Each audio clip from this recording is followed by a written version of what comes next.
They say college is where you find yourself, but nobody warns you what happens when the universe decides to lock you in a room with the one person you've spent an entire year trying not to fall in love with. My name is Ethan Miller, and until 10 minutes ago, my biggest concern was whether I could survive sophomore year without embarrassing myself in front of Ryan Carter again. That plan died the second I reached Hawthorne Hall with 2 overstuffed duffel bags, a backpack digging into my shoulders, and exactly 0 emotional preparation for what waited behind room 417. Orientation weekend buzzed around me like a beehive that had consumed way too much coffee. Parents hauled mini fridges across the sidewalk. Resident assistants shouted directions through bright orange megaphones. And somewhere down the hall someone was already attempting to play classic rock on an electric guitar that clearly needed professional help. The entire building smelled like fresh paint, cardboard boxes, microwave popcorn, and a future none of us were remotely qualified for. I checked my phone one last time to make sure I had the right room number. 417. My pulse was perfectly normal until I pushed the door open. There he was. Ryan Carter stood beside the window with the afternoon sunlight spilling across his blonde hair like the universe had hired a cinematographer just for him. He wore a faded blue college t-shirt, gray athletic shorts, and the kind of relaxed smile that made every conversation around him feel easier. He looked up from unpacking a cardboard box, blinked once, and smiled wider. "Ethan," he said, sounding pleasantly surprised. "Guess we're roommates." My brain immediately filed for early retirement. Ryan knew my name, not in the vague, polite, "Hey, you're in my chemistry class," kind of way. He actually knew my name. Meanwhile, I was standing in the doorway gripping my duffel bag so tightly my fingers had probably left permanent dents in the fabric. Yeah, I managed, somehow remembering how English worked. "Looks like it." "Cool, Ethan." "Inspiring." Shakespeare would be proud.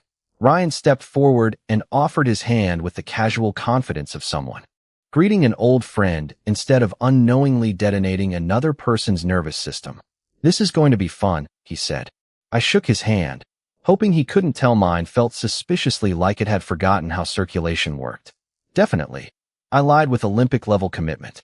I'd had a crush on Ryan since freshman year, back when he'd volunteered to help a nervous transfer student carry 3 impossibly heavy storage bins across campus instead of laughing like everyone else had. He was the guy professors remembered because he actually listened, the guy strangers trusted after 5 minutes, the guy who somehow made kindness look effortless instead of performative. I had perfected the art of admiring him from a safe distance. Safe distances, unfortunately, don't exist when you're assigned the same dorm room. Trying to distract myself, I glanced around the room, counting furniture instead of heartbeats. 1 desk, 2 chairs, 1 dresser, 1 closet divided neatly down the middle, 1 window overlooking the quad, and 1 bed. I stared at it. Then I counted again. Same result. Ryan followed my gaze. He said slowly. "Am I missing something?" I swallowed. "Unless colleges have dramatically changed their definition of roommates, I think we're supposed to have 2 beds. Ryan looked back at the room, then laughed softly. "Well," he said, rubbing the back of his neck, "this is definitely going to make move-in day memorable." Before I could respond, he rested his backpack on the floor, looked directly at me with complete sincerity, and asked, "I don't mind sharing for a few nights if maintenance needs time to fix it. Unless you do?" For exactly 3 full seconds I considered pretending I had been assigned the wrong room, the wrong building, or possibly the wrong university. Instead, I smiled with all the confidence of a man walking into an exam he had forgotten existed. "No," I answered a little too quickly. "I mean, I do not mind. It is only for a few nights, right?" Ryan nodded. "That is what I am hoping." He reached for the welcome packet sitting on the desk and flipped through several pages before holding up a printed map of the residence. "Hall, there is a housing office downstairs. We should probably ask before we start planning our lives around 1 mattress." We walked together through the crowded hallway, and I became painfully aware that Ryan naturally matched my pace without either of us saying a word. Every few feet, another student waved at him. Some recognized him from campus tours, others from intramural sports, and 1 girl actually stopped just to tell him she liked his haircut. Ryan thanked every single person with the same easy smile. Meanwhile, I almost apologized to a vending machine because I thought it was someone trying to get past me. The housing office was packed with students complaining about missing desks, broken air conditioning, and one unfortunate soul whose roommate had accidentally brought a pet snake despite university policy. A tired resident director finally called our names and looked at the paperwork before letting out a long sigh. "Room 417, she muttered. "I was afraid somebody would come down about that." Ryan leaned forward politely. "There is only one bed." "Yes," she admitted. "Furniture delivery was delayed after one of the trucks broke down outside Columbus. Your second bed should arrive in about a week." "We are very sorry." I blinked. "A week?" She offered the kind of smile people use when they know smiling cannot actually solve anything. I wish I had better news. Ryan thanked her anyway because apparently he had been raised by impossibly kind human beings. On our way back upstairs, he laughed quietly. "Well, I guess we have a memorable story for orientation." I forced a laugh that sounded suspiciously like a small bird giving up on life. Once we returned to the room, Ryan looked around thoughtfully before grabbing 2 extra pillows from the closet shelf. "I have an idea." 5 minutes later, he placed the pillows in a perfectly straight line down the center of the bed, like a tiny international border. He folded his arms with exaggerated seriousness. "Welcome to the independent republic of Left Mattress. Unauthorized entry is strictly prohibited." I could not help laughing. "What are the penalties for crossing the border?" He pretended to think. "About it. 1 cafeteria cookie and a formal written apology." "That seems fair." I thought so too. Then he found a notebook in one of his boxes and wrote across the top of the page in large block letters, "1 bed agreement. Rule 1, respect the pillow border. Rule 2, no blanket theft. Rule 3, knock before changing clothes, even though we share one room. Rule 4, whoever wakes up first buys coffee." He handed me the pen. "Your turn." I stared at the page before writing the only rule my rapidly malfunctioning heart could think of. Rule 5. Nobody is allowed to make this weird. Ryan read it, smiled to himself, and nodded. "Deal." That evening we unpacked while music drifted through the open window from a welcome event on the quad. We talked about classes, favorite movies, terrible dining hall food from freshman year, and the professors everyone secretly feared. Every minute beside him felt strangely effortless, which somehow terrified me even more. When midnight finally arrived, we turned off the lights and climbed into opposite sides of the bed. The pillow border sat proudly between us like it could protect me from my own feelings. Ryan whispered into the darkness, "Good night, Ethan." "Good night," I whispered back, staring at the ceiling. I told myself not to overthink the sound of his breathing only inches away. That lasted almost 12 seconds. Morning arrived with the unmistakable sound of someone in the hallway enthusiastically discovering that college students should never attempt karaoke before 8 o'clock. I opened one eye, immediately wondering why my neck felt strangely warm. Then I realized the pillow border was gone. Completely gone. My heart skipped so hard it deserved its own emergency contact. Very carefully, I looked down. Sometime during the night, Ryan had rolled closer in his sleep. His arm rested lightly across the blanket between us, and his head was only a few inches from my shoulder. He was not hugging me. He was not even touching me directly. But he was close enough that I could hear the slow rhythm of his breathing and see one stubborn strand of blonde hair refusing to stay in place. My brain, ever dramatic, declared this the emotional equivalent of standing on the edge of the Grand Canyon without a railing. "Do not panic, Ethan," I told myself. "People move in their sleep. That is normal. What is not normal is forgetting how to inhale because your crush accidentally crossed an imaginary international border made out of decorative pillows." I attempted the world's slowest escape, inching backward one microscopic movement at a time. The mattress shifted beneath me. Ryan stirred. I froze so completely, I briefly wondered if I had evolved into bedroom furniture. His eyes opened slowly, still cloudy with sleep. He blinked once, looked at me, then glanced down at the missing pillow barrier. "Oh," he mumbled, immediately pulling his arm back. "I am really sorry. I guess I move around more than I thought." I laughed far too loudly. "No problem. Gravity is unpredictable." Ryan sat up, rubbing the back of his neck with an embarrassed smile. Apparently, I also declare war on pillows while unconscious. I looked toward the floor where one lonely pillow had somehow landed upside down beside my sneakers. The Republic did not survive the night. Ryan burst into laughter, the kind that started quietly before escaping completely. We should probably hold a memorial service. Somehow his laughter made it impossible for me to stay embarrassed. I laughed too, and for a moment everything felt wonderfully simple.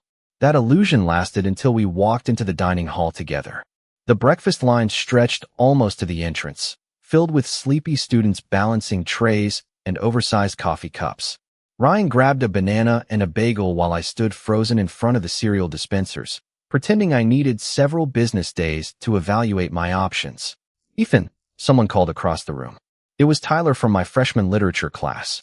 He looked from me to Ryan, then back again with a grin that grew suspiciously wider. "So the roommate rumors are true." My spoon stopped halfway to the cereal bowl. "What rumors?" Tyler shrugged. "Everybody saw you two moving in together yesterday. Then someone said you disappeared into your room and did not come out until this morning." Before I could explain, Ryan casually sat beside me. "That is generally how sleeping works," he said with a completely straight face. Tyler laughed. "Sure, whatever you say." He walked away, still smiling to himself. I stared after him in horror. Ryan calmly spread cream cheese across his bagel as if nothing unusual had happened. "Well," I muttered, "that was terrifying." "It could have been worse," Ryan replied. "He could have asked if either of us snores."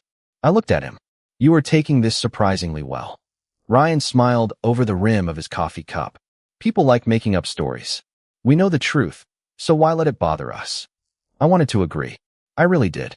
But as we left the dining hall together, I noticed more than one student glance our way before whispering to a friend. Ryan seemed completely unbothered, holding the door open for me with the same easy smile he gave everyone else. I stepped outside into the crisp September air, telling myself none of it mattered. Then someone behind us called out, "You two make a cute couple," and I nearly dropped my coffee while Ryan simply looked at me with an amused smile that was impossible to read. By the end of the third day, I had learned two important facts about college life. First, rumors traveled faster than campus Wi-Fi.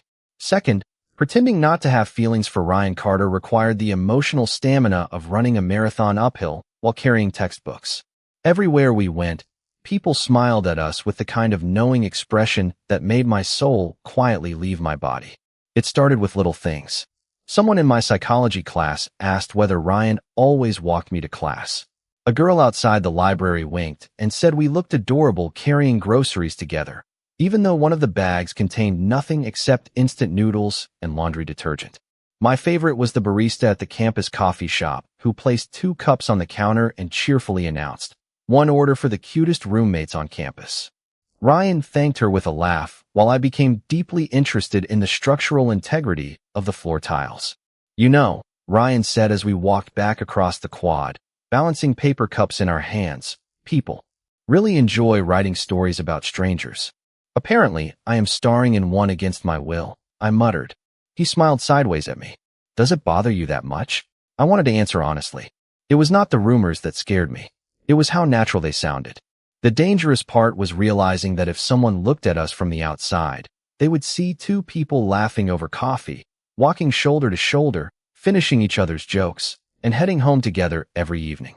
They would never know one of them spent half his day reminding himself not to read too much into every smile. "I guess I am just not used to people assuming things," I finally said. Ryan nodded thoughtfully. "Fair enough." That afternoon, rain clouds gathered over campus much earlier than expected. By dinner, thunder rolled across the sky, deep enough to rattle the old dorm windows. Students hurried through the hall carrying pizza boxes and backpacks while the first heavy drops splashed against the glass. Ryan looked outside and frowned. "Looks like movie night is officially indoors." We spent the evening assembling a cheap bookshelf that came with instructions clearly written by someone who had never actually built a bookshelf. After 20 minutes, we somehow had 3 extra screws and 1 shelf facing backward. Ryan leaned against the wall laughing so hard, he had to wipe tears from the corner of his eyes. "If this thing collapses," he said, "we blame modern art." Before I could answer, the lights flickered once, then twice. The entire room fell into darkness. A chorus of surprised voices echoed through the hallway, followed by dramatic cheering from somewhere downstairs. "Power outage," Ryan said calmly. "Give me a second." I heard drawers opening before a warm beam from his phone flashlight softened the darkness.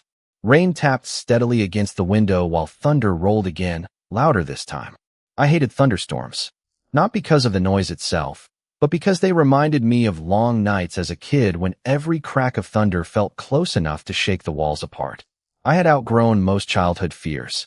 This one had simply learned to hide better. Another sharp crack echoed outside before a flash of lightning illuminated the room for a split second. Without thinking, I flinched. Ryan noticed immediately. He lowered the flashlight so it would not shine in my face. "Hey," he asked quietly, "are you all right?" I forced a smile that convinced absolutely no one. "It is just a storm."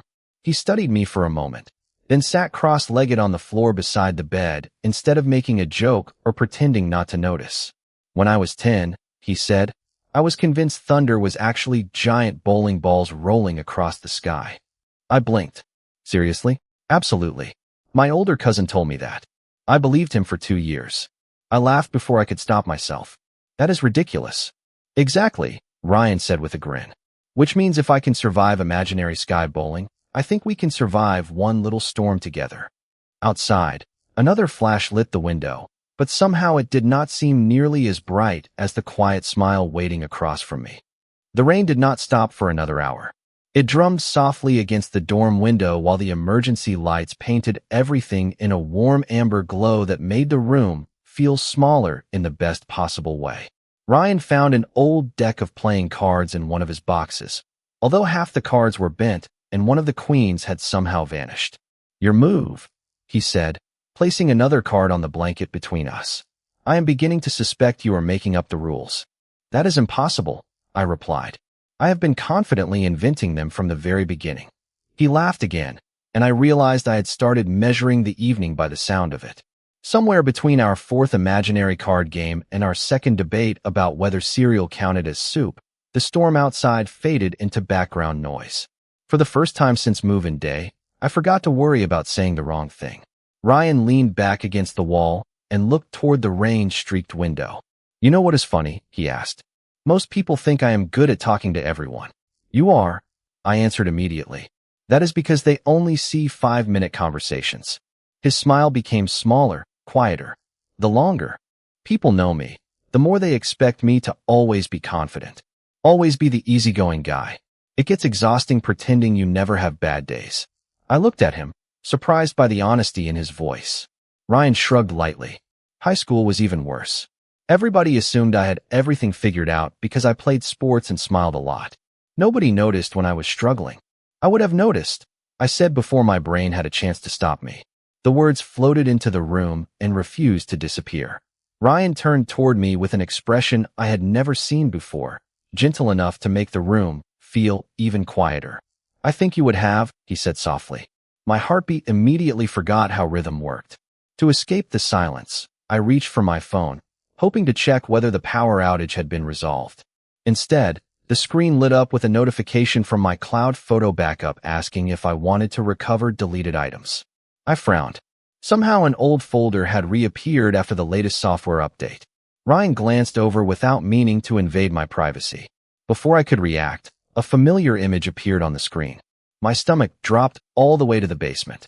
It was a screenshot of a message I had accidentally sent almost a year ago before deleting it in complete panic. The message had only contained one sentence. "I think I have the biggest crush on Ryan Carter, and I seriously need to get over it." I had meant to send it to my best friend. Instead, I had sent it to Ryan for exactly 8 horrifying seconds before deleting it. I had spent the last year convincing myself he had never seen it. My thumb froze above the screen. Ryan did not laugh. He did not pretend he had not noticed either. Instead, he quietly reached into the drawer of his desk and pulled out his own phone.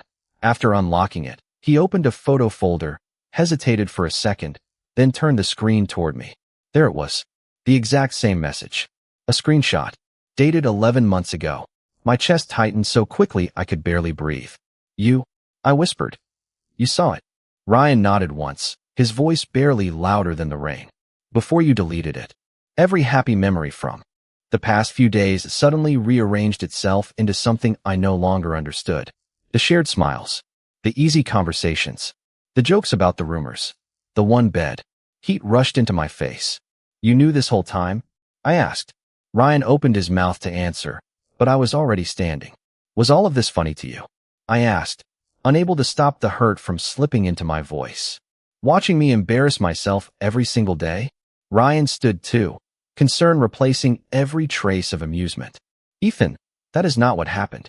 But after staring at that screenshot for one unbearable second longer, I realized I was no longer sure which memories had been real and which ones I had only wanted to believe.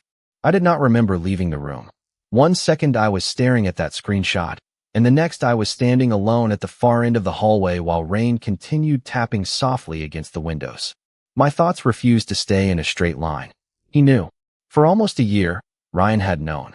Every conversation we had shared over the past week suddenly replayed in my head with completely different subtitles. Had he laughed because he thought I was funny, or because he had been quietly watching me stumble through the world's longest embarrassment? I shoved my hands into my sweatshirt pockets and wandered downstairs without any destination in mind. The lobby was almost empty. A vending machine hummed in the corner, while two students argued over a board game neither of them appeared to understand. I bought a bottle of water I did not really want simply because it gave me something to hold besides my own thoughts. My phone buzzed once. Ryan. I stared at his name until the screen went dark again. I could not answer. Not yet. If I heard his voice before I understood what had happened, I was afraid I would believe whatever my heart wanted instead of what my brain was trying to protect me from. I ended up in the campus library, hiding between shelves that smelled like old paper and polished wood. The silence there wrapped around me in a way the dorm never could. I opened a textbook, read the same sentence 6 times, and still could not remember a single word. Every page somehow turned into Ryan smiling across the room or laughing at one of my terrible jokes. Around midnight, I finally returned to Hawthorne Hall, hoping Ryan would already be asleep. Instead, I found a folded note taped neatly to our door. It simply read, "I am giving you space because I think you need it. I will be in the student lounge if you want to talk. If not, that is okay too." There was no guilt hidden between the words. No pressure. Just patience. Somehow that made everything hurt even more. I stepped inside the room. It felt strangely different even though nothing had moved. The pillow border was gone. The cards from our unfinished game still rested on the desk exactly where we had left them. My side of the room looked untouched, while Ryan's backpack sat quietly beside his desk, as if it were waiting for its owner to come home. The bed suddenly looked much larger than it had every night before. Empty space had a way of making furniture seem lonelier. I sat on the edge of the mattress and noticed something tucked beneath the notebook labeled "One Bed Agreement."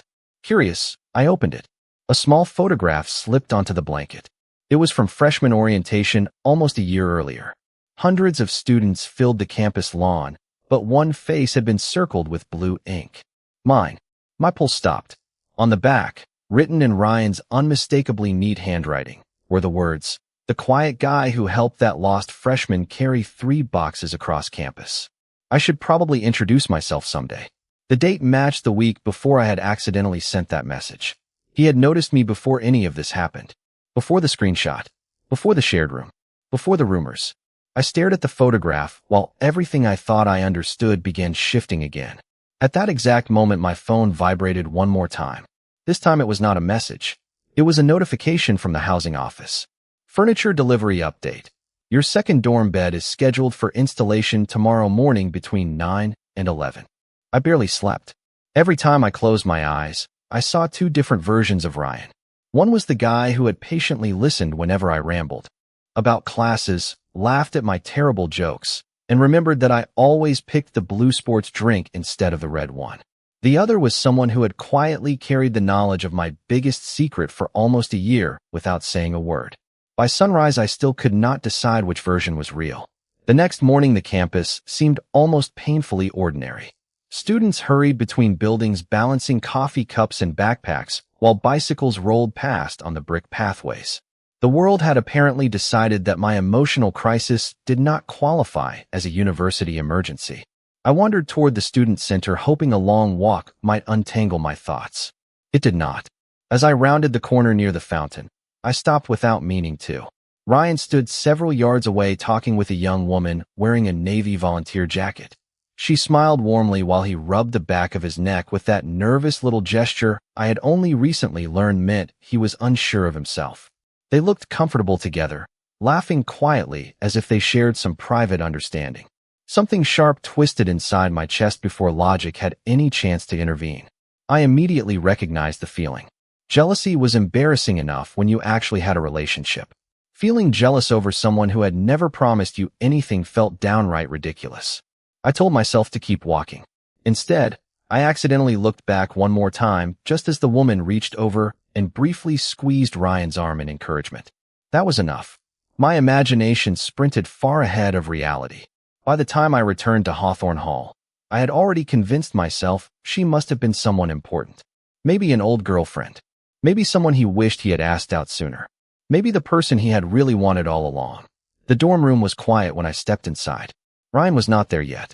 I sat at my desk pretending to read while the housing notification kept replaying in my mind. Tomorrow there would be 2 beds, 2 separate spaces, 2 separate lives. Maybe that was better. Maybe distance would finally let my heart calm down. The door opened just after dinner. Ryan stepped inside carrying 2 paper bags from the campus deli. He smiled hopefully when he saw me. I was not sure if you had eaten yet, so I brought your favorite turkey sandwich. My heart betrayed me by noticing he had remembered the extra pickles. I hated that my feelings still worked even when my brain wanted them suspended indefinitely. Thanks, I said quietly, accepting the bag. An awkward silence settled between us. Ryan finally spoke first. Can we talk? I stared at the untouched notebook on the desk. Tomorrow the second bed gets here. He nodded once. I know. Everything can go back to normal then. The words sounded much colder once they left my mouth. Ryan looked at me for a long moment before asking, almost carefully, is that really what you want? I forced myself to shrug. It is probably what makes the most sense. He took a slow breath, setting his own dinner aside untouched. Ethan, I do not want normal. I looked up despite myself. His voice remained calm, but there was nothing uncertain about his eyes anymore. The room assignment was an accident, he continued. Meeting you here was luck. But liking you. He paused just long enough for my heartbeat to stumble. That happened long before either of us moved into this room. I searched his face for even the smallest sign that he was trying to make me feel better, but all I found was quiet honesty. Before I could answer, a deafening alarm suddenly echoed through the building. Red emergency lights began flashing across the hallway, and a voice over the speaker instructed every student to evacuate the dorm immediately. The alarm bounced through every hallway in Hawthorne Hall with enough urgency to erase every unfinished sentence. Students poured from their rooms carrying jackets, phones, blankets, and in one unforgettable case, an entire beanbag chair. Ryan and I were swept into opposite sides of the crowd before either of us could say another word. Ethan, I heard him call somewhere behind me, but another wave of students flowed between us as everyone hurried toward the nearest exit. Outside, cool rain greeted us with steady determination. It was not the violent storm from the night before, just a patient September rain that soaked sweatshirts and flattened hair within minutes. Groups of sleepy residents gathered across the lawn while resident assistants counted heads with clipboards held awkwardly beneath umbrellas. I scanned every face I could see. No Ryan. My chest tightened with a feeling that had nothing to do with the weather. It was ridiculous. We had only been separated for a minute, yet somehow the crowd made campus feel impossibly large. Then I heard my name again. Ethan. This time it was closer. I turned toward the sound just as Ryan emerged from the other side of the courtyard, weaving carefully through clusters of students without taking his eyes off me. Relief washed across his face so openly that it stole the air from my lungs. He stopped a few feet away, breathing harder than the short distance should have required. I lost sight of you, he said. I wanted to make sure you were all right. For a moment, neither of us noticed the rain anymore. The campus noise faded into something distant, while every unanswered question from the past week seemed to settle quietly between us. Ryan took one careful step closer. Can I finish what I was trying to say? He asked. I nodded before fear had a chance to object. He smiled faintly, almost nervously. When I saw that message last year, I did not laugh. I did not show it to anyone. I saved it because it was the first time I thought the person I liked might actually notice me someday. I blinked, certain I had heard him wrong. Ryan shook his head with a small, self-conscious laugh. I recognized you before you recognized me. You were the guy who stopped to help a frightened freshman move into his dorm when everybody else walked past. You never even asked his name afterward. You just smiled and kept going. I wanted to introduce myself that day, but I convinced myself I would sound awkward. I stared at him, remembering the photograph I had found beneath the notebook. Everything finally fit together. The picture, I whispered. He nodded. That was the day I realized kindness could be louder than confidence. Rainwater slipped from the edge of his hair as he continued. When we became roommates, I thought maybe life was giving me one chance to know you for real. I never wanted you to feel embarrassed. I only hoped that if we spent enough time together, you would eventually believe me when I said I liked you too. My heart had spent so many months preparing for disappointment that it no longer knew what to do with hope. I laughed softly, mostly because crying would have been far too dramatic in front of half the dorm. You were telling me we both spent almost a year assuming the other person could never possibly feel the same way? Ryan smiled. Apparently, we are both spectacular overthinkers. I closed the small distance between us until we stood side by side beneath the light rain. I have one question, I said. What is that? If I had never sent that message by accident, how long would it have taken you to tell me? He looked thoughtfully toward the gray sky before answering with complete honesty. Probably much too long. I laughed again, then reached for his hand. I paused just before our fingers met, silently asking the question I did not need words to say. Ryan answered by gently threading his fingers through mine. Around us, students continued chatting while resident assistants finally announced that the alarm had been caused by a faulty smoke detector and everyone could return inside. Nobody noticed the quiet moment that changed my entire college experience. But as Ryan looked at me with the same warm smile that had once seemed impossible to understand, I realized I no longer wanted to spend another day pretending my happiest place in the world was anywhere other than right beside him. The next morning, sunlight spilled across the dorm room as if the universe had quietly decided we had both worried enough for one semester. I woke before Ryan for the first time all week and simply watched the soft morning light stretch across the floor. It no longer felt like I was trapped in a tiny room with the person I secretly loved. It felt like I had finally arrived somewhere I was always meant to be. Ryan stirred beside me, blinking sleepily before smiling the second he saw me. "Good morning," he said, his voice still carrying that quiet warmth that somehow made every day feel less complicated. "Good morning," I answered, realizing it was the first time I had ever said those words without wondering whether I should hide what I was feeling. A loud knock interrupted the moment. Before either of us could move, another knock followed, accompanied by a cheerful voice from the hallway. "Furniture delivery." Ryan and I looked at each other at exactly the same time before laughing. "Right," I said. "The second bed." Two maintenance workers rolled a brand new dorm bed into room 417 with practiced efficiency. One of them glanced around the room before asking, "Where do you want us to put this one?" Ryan looked toward me instead of answering. He did not say a word. He simply waited, letting the decision belong to both of us. I looked at the new bed, then at the one that had somehow changed everything. A week ago, I had stared at that single mattress with absolute panic. I thought it represented every awkward moment waiting to happen, every impossible feeling I needed to hide. I had been completely wrong. It had become the place where imaginary pillow borders disappeared, where thunderstorms became conversations, where misunderstandings finally turned into honesty, and where I learned that sometimes the scariest moments in life were simply invitations to be brave. I smiled at the maintenance workers. "Could you place it right beside the first one?" Both men shrugged and pushed the frame until the two beds rested neatly together. There was no gap between them. They thanked us, wished us a good semester, and disappeared down the hallway with their tools rattling behind them. The room suddenly looked larger, brighter, and somehow lighter than before. Ryan folded his arms with an amused grin. "So, does this mean we have officially upgraded from one bed to two beds pretending to be one?" I laughed. "Something like that." He reached into the desk drawer and pulled out the notebook labeled one bed agreement. The edges were already bent from being opened so many times. Ryan flipped through the pages until he found the list of rules we had written on our first night together. Rule 1. Respect the pillow. Border. Rule 2. No blanket theft. Rule 3. Knock before changing clothes. Rule 4. Whoever wakes up first buys coffee. Rule 5. Nobody is allowed to make this weird. Ryan handed me the pen without saying anything. I looked at the page for a long moment before drawing one careful line through every rule except the last.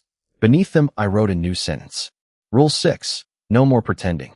Ryan read it once, then looked at me with that familiar smile that had started this entire impossible story. I like that rule, he said softly. Me too. The semester moved forward after that. Classes became harder. Homework piled higher than either of us thought was academically reasonable. We argued about whose turn it was to buy groceries, celebrated good grades with milkshakes from the diner off campus, and spent rainy evenings losing spectacularly at card games with rules neither of us fully understood. The rumors around campus eventually stopped because they were no longer rumors. We never needed a dramatic announcement. We simply stopped acting like two people afraid of what everyone else might think. Months later, I passed the housing office where all of this had accidentally begun. A new group of nervous freshmen stood outside carrying suitcases and hoping college would somehow change their lives. I smiled to myself because I finally knew the answer. Sometimes life does not change because everything goes according to plan. Sometimes it changes because a delivery truck breaks down, a dorm room has only one bed, and two hopeless overthinkers discover they have been walking toward each other all along without ever realizing they were already headed home. Thank you so much for visiting our channel and spending your time with us. We truly appreciate every view, every comment, and every moment you share with our stories. If you enjoyed this video, please give it a like to support our channel. And don't forget to subscribe and turn on notifications so you never miss our upcoming videos. Your support means the world to us and motivates us to keep creating more high-quality stories for you. Thank you for being part of our community, and we'll see you in the next video.